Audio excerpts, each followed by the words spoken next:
18 তাৰিখে ৰাষ্ট্ৰীয় সভাপতি নাড্ডা ডাঙৰীয়া JP নাড্ডা ডাঙৰীয়া মাজবাট সমষ্টিত এখন বিশাল জনসভাত উপস্থিত হ'ব আৰু দিনৰ 11 বজাত এখন সভা 11:30 বজাত অনুষ্ঠিত হ'ব। প্ৰথমবাৰ আমাৰ লোকসভা সমষ্টিত ভাৰতীয় জনতা পাৰ্টিৰ ৰাষ্ট্ৰীয় সভাপতিয়ে এনেধৰণে নিৰ্বাচনী সভাত উপস্থিত থকাৰ কথা শুনি ৰাইজ চাৰিওফালে উৎসাহিত হৈছে আৰু একেবাৰে আতুৰ হৈ আছে তেখেতৰ সভাখনলৈ অহাৰ বাবে।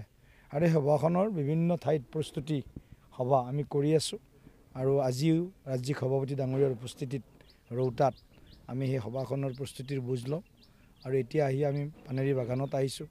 ইয়াৰে কিছু স্থানীয় আমাৰ লোক আছে, তেখেতৰ লগত কথা বতৰা পাতিছোঁ। এনেকুৱা বাগানে বাগিচাই গাঁৱে ভূঞে চৰে চহৰে চাৰিওফালে আমি বিজেপিৰ প্ৰচাৰ কৰি আছোঁ। নৰেন্দ্ৰ মোদীক প্ৰধানমন্ত্ৰী পাতিব লাগে, যিটো ৰাইজৰ মনত যিটো আছে মন মে মোদী, গতিকে মন মে মোদীটো পূৰা দেশত চলি আছে। সেইটোক আমি 26 তাৰিখত EVMলৈকে আমি এইটো কনভাৰ্ট কৰিব বিচাৰোঁ। মন মে মোদীটো আমি EVMত কনভাৰ্ট কৰিবৰ কাৰণে চেষ্টা কৰি আছোঁ। চাই লওক, ভালে হ'ব। তোমালোকে মোতকৈ ভালকৈ জানা, আপোনালোকে ভালকৈ জানে।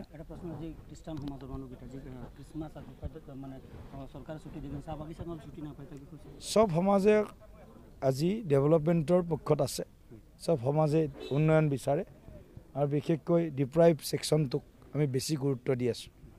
সেইকাৰণে ডিপ্ৰাইভ ছেকশ্যনটোৰ লগত আমি কি কয় মত বিনিময় কৰি আছোঁ।